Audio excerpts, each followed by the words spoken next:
Well, joining us right now, sounds like Greg's in a wind tunnel, but you know what? That's fine. We're all full of hot air this time of year. As Greg and I will continue our tradition of talking about cookies, Christmas, and so much more, and hopefully a big victory this Monday over the Baltimore Ravens, the one, the only, the voice of the 49ers, Greg Papa. Good morning, sir. I am a little windy, Dave, but I've switched. Can you hear me a little better much better. Yes. Okay. Yes. Okay. I may get pulled over by the CHP because I've switched.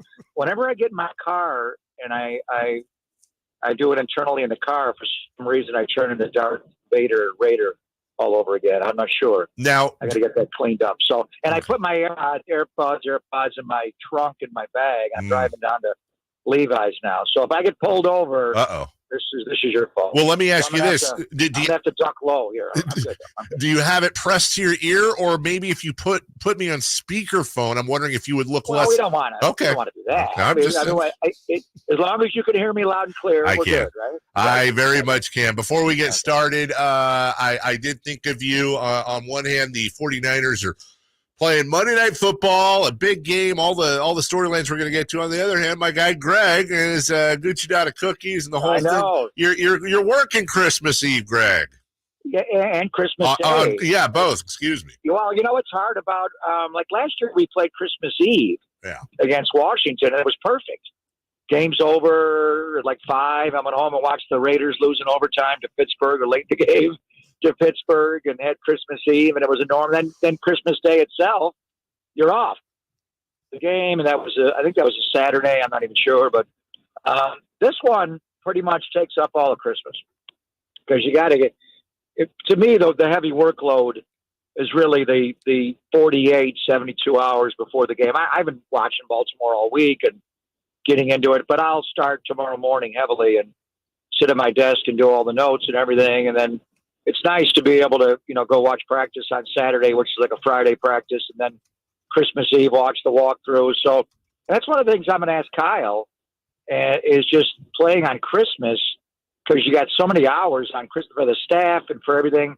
And then the hard part, Dave, is after the game is over, it's Monday Night Football. Yeah. So you're already into Tuesday. Yep. So like when we played Thursday in Seattle on Thanksgiving, well, the trade-off is you don't really have Thanksgiving until after the game. But when it's after the game, you got a whole weekend off to celebrate Thanksgiving. A lot of people have it on Friday anyway.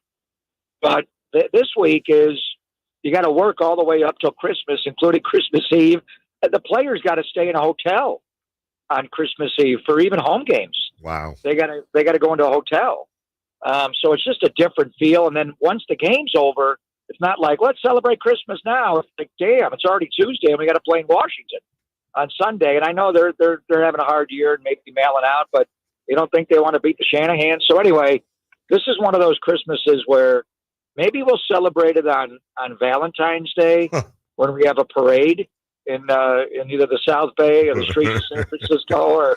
Well, what are you doing though? What are you going to do, like you personally? Because I know family. I know you got family all over the place. I'm really not going to. I'm going to lock in and get ready for the football game. We'll do something a little bit on Christmas Eve, but I'm really going to get into the game. And, gotcha. We got football all day Saturday and Sunday, so my main prep week to catch up is really the 48 hours leading up till kickoff when I really download it. So. I'll probably do something. I'm taking next week off from the radio show. Okay. So I'll be able to celebrate. I can celebrate on Tuesday, on the 26th is Christmas. And my brother's birthday is actually the 27th. So a lot of years we had Christmas kind of in between after the holiday. The one thing is, this is only the second time the Niners ever play on Christmas, the last time being 93. But I remember as a kid, the NFL really never played on Christmas. Yeah. But probably the most special game ever was a playoff game between Kansas City and Miami. It was Christmas Day, 1971.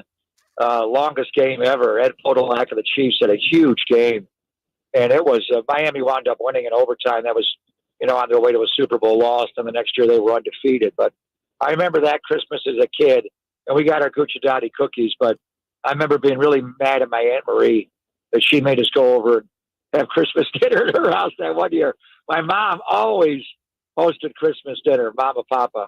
So we would just be able to stay home. And the drive over to see my other cousins and everything, I wound up listening to the end of that epic Christmas Day game in 71 on the radio. So Aunt Marie's my favorite aunt, but she wasn't on Christmas Day of 71. You know, you're the encyclopedia. We've been talking about it all week, and we haven't done the research, but you got a Monday night football game on Christmas, 5:15. You've got the number one team in the NFC, the number one team in the AFC. You have the two teams most likely to make the Super Bowl, according to Vegas. You arguably have the top three, and at worst, three of the top five MVP candidates, third to the last week of the season. Greg, do you remember a matchup of that type of caliber this late in the season where you literally, I mean, people say it all the time, potential Super Bowl matchup. This is the favored Super Bowl matchup, and we're almost done with the year. Those are the best. 11-3. Baltimore's the best in the AFC. And the 49ers have the same record. They're the best in the NFC. And we've had matchups. You have to go back to the 90s. There was some, or 83 year, there was a Washington-Dallas matchup that was epic. There was one in the early 90s involving Dallas as well.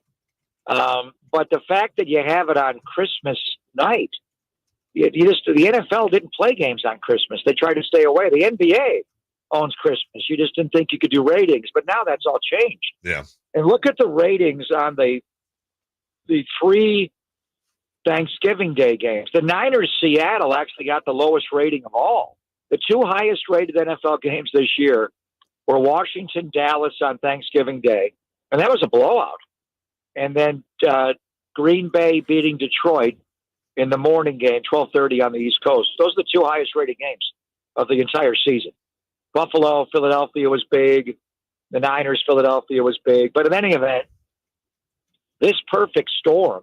And I think with Thanksgiving dinner, that 5:15 kickoff our time, 8 o'clock on the East Coast is kind of an awkward time for Thanksgiving dinner. Christmas is usually earlier in the day. So I think we're looking at maybe 40, 45 million Americans, maybe more, watching this game on Christmas night. And it's going to be one of the greatest, maybe the greatest Christmas Day game, scheduled. Will live up to that 71 epic game between Miami and Kansas City. Probably not that great of a game, but you never know. And the winner of this game is going to be able to come out yelling, "Who's got it better than us? Nobody."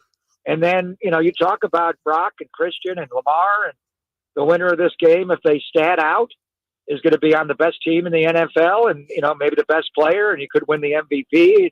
And I'm looking for Brock and Christian to maybe go 1-2 in the MVP this year. One wins the MVP, the other gets Offensive Player of the Year. Would be a perfect scenario here. But you're right.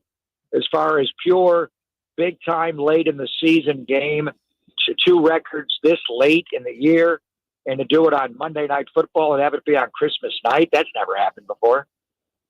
Greg Papa with us. Every time this year, Greg, the 49ers have been asked to step up, whether it was the juggernaut Cowboys 42-10, the Jaguars in Jacksonville at that time, the number one team in the AFC, Niners coming off a 3-game losing streak, 34-3, the Eagles in Philly 42-19.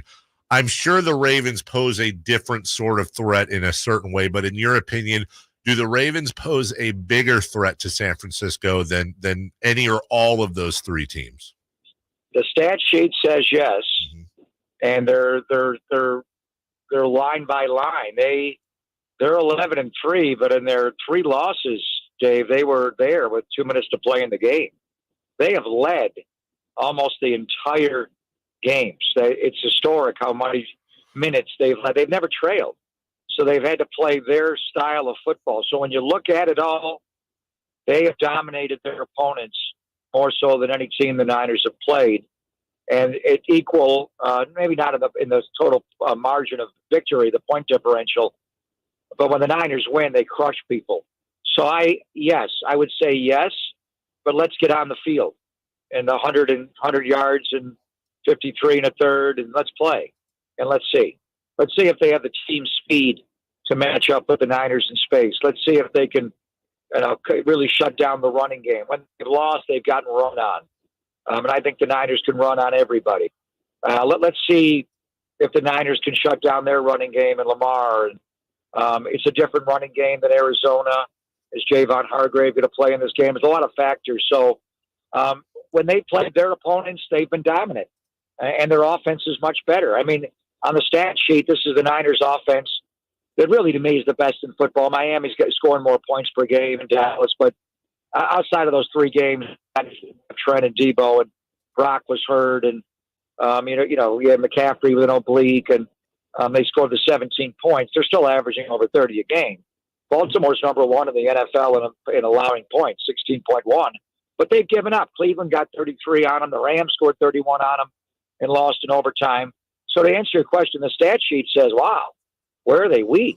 Maybe you can run on them a little bit, or they got 50 sacks on defense, and they look that strong, but they have to play the Niners. You're not playing generic Team X or common opponents, and you got to play this group of players with all of their skill and all of their rested week. They got an extra day to get ready, and so I don't know. I mean, I could see a scenario where the game comes down to the end, and like every Baltimore game this year, it's a tie game with 5 minutes to go.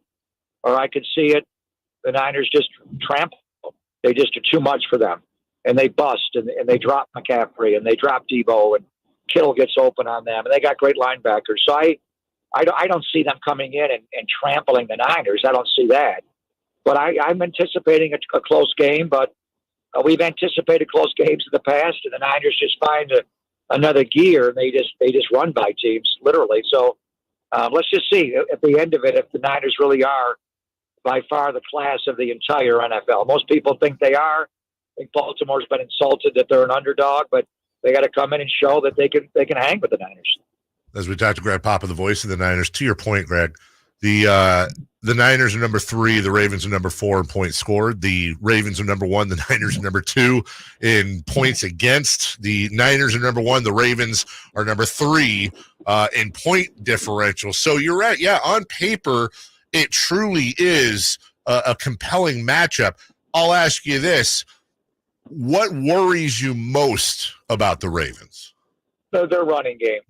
And Lamar, obviously. I mean, he's so different. I mean, just behind, is he the greatest running quarterback that's ever been? Oof. And we had Bobby Douglas back in the early 70s, the lefty of the Bears. He almost ran for 1,000 yards. There's another lefty pretty good, Michael Vick. Michael Vick was really good. Randall Cunningham was really good. Steve Young was really good. There's been guys, a lot of guys. Russell Wilson in a different way. Tarkenton is a scrambler, but I'm talking pure running. Honestly, and I know Raheem Mostert's having a great year, is this game a matchup of the 2 best running backs in football, Christian McCaffrey against Lamar Jackson. I know he's a quarterback, but he's really he's the guy that can just break the game with his running ability. And you can do everything perfect in the pass rush, have them all hemmed in and equal rush and all. He just slips and slides. He backs up. He twirls. He's like Charlie Garner, the great Raider and Niner running back, in that you think you have him and he spins. He just spins out of it. McCaffrey does that a lot as a running back. He goes into a tackle and he spins out of it and he keeps his balance. It's unbelievable. Lamar does it all the time. And then he keeps himself alive as a runner. The great thing about Lamar is that he keeps his head up and he dodges all this chaos around him. Slips and slides. I mean, anybody better at dodgeball than Lamar Jackson? But he keeps his head up and he presses the line of scrimmage, not coming straight at it, but side to it. And then if you're, can the Niners plaster? Can they stay on those eligibles? Zay Flowers out of the slot, OBJ, Bateman, Aguilar, the tight end, check downs to the back. He has a way of just side arming it. He just pop passes it. He does not have a long wind up. So as he's doing all this slip and sliding, and you're thinking, damn, he runs a 4.4. If I don't come flying up in man coverage, how do I tackle this guy? And then you step up and boom, you drop Zay Flowers. He's behind you, touchdown. He just flips it over your head. So he does all that. So you can do everything perfectly, and he still is going to make plays that you just can't account for because he's that great athletically. And then their inside running game. They have a 300-pound fullback, number 42, Patrick Ricard. He's 300 pounds. Oh. He's a fullback, and he can run, and they motion him, and he's a tackle in the backfield, and they run behind him, and they got all the quarterback runs, powers and draws and sweeps, and the zone read. He does it all. But they got quality running backs. Melvin Gordon's going to be up for this game. They lost their rookie, their guy that's got the juice in the running game. But they've got other running backs that can hurt you without Justice Hill and Gus Edwards and now Melvin Gordon, and then it's Lamar. So, and the Niners just did not play the run well against Arizona. I think that's a good thing, actually, because they're going to work on it all week, and they have been, to clean it up. But this running game is just different. So if Baltimore is able to stay in the game, the Niners don't lay 50 or 40 on them, and they keep the Niners in the 20s, and then they are able to just bust you with Lamar spinning out of chaos, and they can just run, their design runs inside because he's so good on that mesh point handoff, and whether he pulls it and keeps it himself with his own reads or he hands it, and the interior of their line, they're tight, their center. Linderbaum's a great player. And then I think just today we'll find out more about Javon Hargrave, the Gravedigger, and Eric Armstead to be able to play in the game. If one or two of those guys can't play, and Kinlaw has to play more and Gibbons has to play more, then you get in situations where they can wear you down in the middle of the defense. We appreciate the work you do all year. I'm your number one fan. We're going to be listening to you on Monday. Stay out of the kitchen. We don't want to hear any stories about the roast. The roast is on fire. And get your cookies and your family, and hopefully when we talk next, it'll be yet another fine win for our 49ers. So are we talking next week, or are we taking the Christmas week off? What's the schedule? I can tell you what I'm doing. I'm working next week, Wednesday, Thursday, Friday. I'm working the following week. Well, then we're good. But if you're available, great. If you want the week off, okay, all right. I'm going to take the week off from my radio show, but we still got football. We're flying to Washington next Friday, so there's a scenario where the Niners wrap up the number one seed Christmas night. Yeah, I don't think that'll happen. Dallas, Detroit, Philadelphia would all have to lose. But we could be, it's like a baseball magic number, a countdown. It's 2. Any combination of 2 Niner victories and all those 3 teams losing 1, losing 2, you get it. So I think maybe we'll have the ball drop New Year's Eve at the same time the Niners wrap up the number one seed. That would be ideal. That would be ideal. I hope it happens either way. We'll be there the whole step of the way. Thank you for all you do for us all year, for the listeners as well. We appreciate it. We'll look forward to hearing from you, hearing you Monday and hearing from you next week. Merry Christmas, David. And who's got it better than the Niners? Nobody. See you Friday, brother. Take care. Take care, man. All right, bye-bye. That's Greg Papa. We'll take a break. When we come back, celebrity birthdays. We got to give